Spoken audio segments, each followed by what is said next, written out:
Leo nimefanya matembezi hapa kwenye viwanja vyetu vya Sabasaba.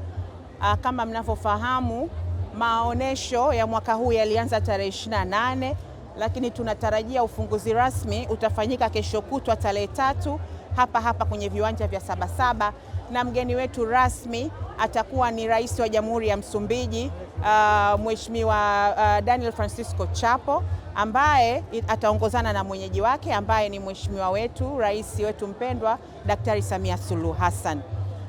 Kama wote tumetembea, mmeona namna ambavyo maonyesho ya mwaka huu yamefana sana.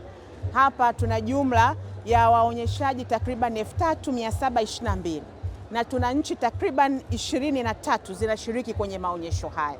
Maonyesho haya kwa kweli yapo kwa aina tofauti tofauti. Sisi tunaendelea kuwasihi Watanzania waje waone mambo ambayo yanafanyika kwenye sekta yetu ya biashara pamoja na viwanda. Kuna mambo mengi sana ya kujifunza hapa kwenye viwanja vya Sabasaba kwa maana ya biashara, lakini kwa maana ya kuongeza mnyororo mzima wa thamani. Lakini vile wote mmeona matunda ambayo serikali inawekeza hususan kwenye uwezeshaji kwa wananchi.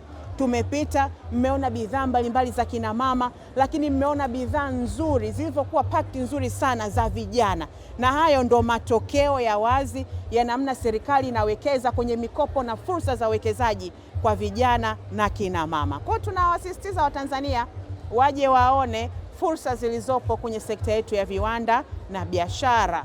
Ni kweli leo ndo siku ambayo tunaanza utekelezaji wa miaka 25 ya kubadilisha uchumi wa taifa letu, Dira 2050. Maonyesho haya yana reflection ya moja kwa moja na dira yetu.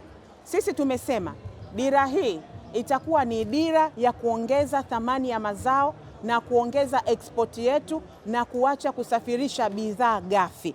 Na nyie wote tumepita kuanzia banda lile la Mama na Mkapa, mmepita hapa kwenye shughuli za vijana, mmeona namna ambavyo mikopo ya serikali hata inayotolewa kwa wanawake na vijana inaenda kwenye kuongeza thamani mazao yetu. Mmeona mafuta, mmeona mazao ya kilimo mbalimbali, yote ni yale ambayo yameongezwa thamani. Hatuzalishi, tunazalisha mazao ghafi lakini ambayo yameongezwa thamani.